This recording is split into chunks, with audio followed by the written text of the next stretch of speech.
నమస్కారం. కోవిడ్-19 జిల్లాల రౌండప్కు స్వాగతం. మనం ఈసారి నారాయణపేట జిల్లాలో ప్రస్తుత కరోనా పరిస్థితి గురించి తెలుసుకుందాం. మన విలేకరి రవికుమార్ గారు అందుబాటులో ఉన్నారు. నమస్కారం రవికుమార్ గారు. సార్ నమస్తే. నారాయణపేట జిల్లాలో ప్రస్తుతం కరోనా వ్యాధి పరిస్థితి ఎలా ఉంది? అక్కడ కరోనా నివారణకు ప్రభుత్వం ఎటువంటి చర్యలు తీసుకుంటోంది? కరోనా కట్టడి కోసం ఇక్కడ అధికార యంత్రాంగం అయితే పటిష్ట చర్యలు చేపట్టింది. కరోనా వ్యాధి ఏదైతే ప్రారంభ దశలో మార్చిలో చవిచిందో అప్పటి నుంచే జిల్లా యంత్రాంగం అధికారులంతా కూడా అప్రమత్తమై ప్రతి గ్రామానికి ప్రతి తాండాకు వెళ్లి ప్రజలకు అవగాహన అయితే కల్పించారు. దీంతో కొద్దిగా కరోనా వ్యాధి అయితే కట్టడిగానే ఉందని చెప్పుకోవచ్చు. ఇక్కడ ప్రస్తుతం అయితే కరోనా పెద్దగా ప్రభావం అయితే లేదు. జిల్లాలో కరోనా వల్ల ఎవరైనా చనిపోయారా?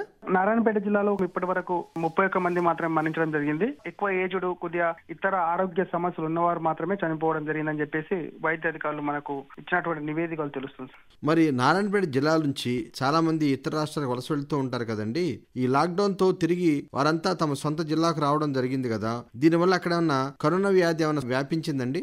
నారాయణపేట జిల్లా అంటేనే ఉమ్మడి రాష్ట్రంలో కూడా వలసలకు పేరుగాంచింది. ఇక్కడ మనకు నీటి వనరులు గాని ఇతర వ్యవసాయ రంగం కూడా చాలా తక్కువగా ఉంటుంది. దీంతో ఉపాధి కూడా తక్కువగా ఉంటుంది. నారాయణపేట జిల్లాలో ఎక్కువ మంది ప్రజలు అయితే ముంబై, హైదరాబాద్, పూనా, దుబాయ్ అటువంటి ప్రాంతాలకు వలస వెళ్తుంటారు. ఎండాకాలం చూసుకుంటే చాలా గ్రామాలు కూడా ఖాళీ కనిపిస్తాయి. ఈ నేపథ్యంలోనే మార్చిలో కరోనా వైరస్ అయితే విజృంభణ చాలా అయిందో అప్పటి నుంచో అందరూ కూడా గ్రామాలకు పయనం పట్టారు. చాలా మంది కూడా గ్రామాలకు వచ్చారు. ఈ నేపథ్యంలో అన్ని చెక్ పోస్టుల వద్ద జిల్లా యంత్రాంగం ప్రత్యేకమైనటువంటి చర్యలు చేపట్టి అక్కడికక్కడే వలస నుంచి ఎవరైతే వస్తున్నారో వాళ్ళందరినీ కూడా హోమ్ క్వారంటైన్ చేసి అందరికీ పరీక్షలు నిర్వహించి దాదాపు 14 రోజుల పాటు ఎటువంటి వైరస్ లక్షణాలు లేకపోవడంతోనే వారందరినీ కూడా అవగాహన అయితే కల్పించారు. అయితే అధికంగా కేసులు నమోదవుతున్నటువంటి ముంబై నుంచి చాలా మంది నడుచుకుంటూ కూడా నారాయణపేట జిల్లాకు వలస వచ్చినటువంటి పరిస్థితి. ఈ నేపథ్యంలో ఎన్ని కేసులు పెరుగుతాయో రాష్ట్రంలో అత్యధికంగా కూడా నారాయణపేట జిల్లాలో కేసులు వెలుగు చూసే అవకాశం ఉందని చెప్పేసి అధికారులందరూ కూడా భయపడ్డారు. కానీ చాలా తక్కువ కేసులు మాత్రమే నారాయణపేట జిల్లాలో ఇప్పటి వరకు రోజు 1-2 కేసులు మాత్రమే, ఇంకొక రోజు 0 కేసులు కూడా నమోదుతున్నటువంటి పరిస్థితి.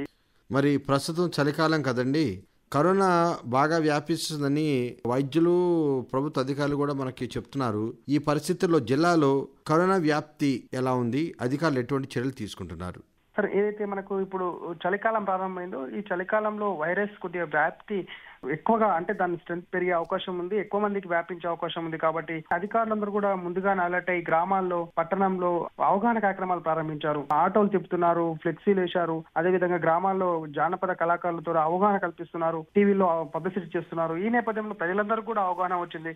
ఈ కరోనాను జయించడానికి ఈ 3 నెలలు కూడా అంతే శ్రమ పడితే మనం కరోనాను జయించవచ్చు అనే విషయాన్ని ప్రజల్లోకి విస్తృతంగా తీసుకెళ్తున్నారు. ఈ నేపథ్యంలో ప్రజలందరూ కూడా తప్పనిసరిగా అందరూ మాస్క్, శానిటైజర్, భౌతిక దూరం పాటిస్తూ వారి యొక్క కార్యకలాపాలను కొనసాగిస్తున్నారు. రెవెన్యూ సిబ్బంది గాని, పోలీసులు కూడా సమన్వయం చేసుకుంటూ ఈ కరోనా వ్యాధి ఏదైతే ఉందో దాన్ని వ్యాప్తి చెందకుండా అరికట్టడానికి చెప్పవచ్చు. ఇంకా నారాయణపేట జిల్లాలో మాత్రం తక్కువగానే ఉంది. మనకు ఒక్కొక్క రోజు 0 కేసులు కూడా నమోదుతున్న పరిస్థితి. దాదాపు ఇప్పటి వరకు నారాయణపేట జిల్లా వ్యాప్తంగా 60,500 టెస్టులు చేశారు. అయితే దీంట్లో కేవలం 1,469 మందికి మాత్రమే పాజిటివ్ గా తేలింది. దాంట్లో ప్రస్తుతం 1,382 మంది డిశ్చార్జ్ అయ్యి ఇంటికి వెళ్లిపోయారు. అంత సంపూర్ణ ఆరోగ్యులుగా. కేవలం యాక్టివ్ కేసులు 50 మాత్రమే జిల్లా వ్యాప్తంగా ఉన్నాయి. ఆ 50 కేసులు కూడా ఎటువంటి అనారోగ్య సమస్యలు లేవు. వైద్య అధికారులు చెప్తున్నటువంటి పరిస్థితి. అందరూ కూడా యాక్టివ్ గా పనిచేస్తున్నారు. ఈ కేసులు పెరగకుండా చూసుకుంటున్నారు.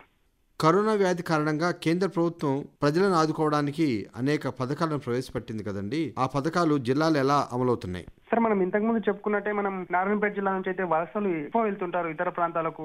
లాక్డౌన్ విధించడంతో అందరూ కూడా తమ తమ ప్రాంతాలకు వచ్చినటువంటి పరిస్థితి. ఈ నేపథ్యంలోనే గ్రామీణ ప్రాంతాల్లో ఏదైతే కేంద్ర ప్రభుత్వం ప్రతిష్టాత్మకంగా తీసుకున్నటువంటి జాతీయ ఉపాధి హామీ పథకం ఏదైతే ఉందో ఈ ఉపాధి హామీ పథకం కింద గ్రామాల్లో ఎక్కడ చూసినా పల్లెల్లో ఈ ఉపాధి హామీ పథకంకి వెళ్తున్నారు. కూలీ రేటు కూడా దాదాపు ఒక 25-30 రూపాయలు పెంచడంతో ఒక్కొక్కరికి 300 రూపాయల దాకా వస్తున్నటువంటి పరిస్థితి. ఈ నేపథ్యంలో అందరూ కూడా గ్రామాల్లో నుండి వారందరూ కూడా తమ జీవనాన్ని కొనసాగిస్తున్నారు. ఇంకో విషయానికి వస్తే కేంద్ర ప్రభుత్వం ఏదైతే మున్సిపాలిటీలో ఉన్నటువంటి స్ట్రీట్ వెండర్స్ కి, రోడ్ సైడ్ వ్యాపారులకు 10,000 రూపాయల ఆర్థిక సహాయం చేస్తుందో ఈ ఆర్థిక సహాయం పట్ల మనకు ఉన్నటువంటి 2 మున్సిపాలిటీలో కూడా ఇప్పటికీ దాదాపు 80% వరకు లోన్లు మంజూరు చేశారు. దీంతో వారందరూ కూడా తమ యొక్క వ్యాపారాలను తిరిగి పట్టాలపైకి ఎక్కించుకున్నారు. దీంతో తమకు ఇంత ఆర్థిక సహాయం చేసినటువంటి కేంద్ర ప్రభుత్వానికి ప్రత్యేకంగా కృతజ్ఞతలు తెలుపుతున్నారు. అదేవిధంగా చిన్న చిన్న వ్యాపారస్తులకు కానీ, అదేవిధంగా చిన్న తరహా పరిశ్రమలకు అన్నిటికీ కూడా కేంద్ర ప్రభుత్వం ఆత్మ నిర్భర్ భారత్ లో వారికి ఫండ్ కేటాయించింది. కేంద్ర ప్రభుత్వం యొక్క పథకాలను సద్వినియోగం చేసుకుని అందరూ కూడా తమ యొక్క జీవన స్థితిగతులను మెరుగుపరుచుకుంటున్నటువంటి పరిస్థితి అయితే ఉంది సార్ నారాయణపేట జిల్లా వ్యాప్తంగా.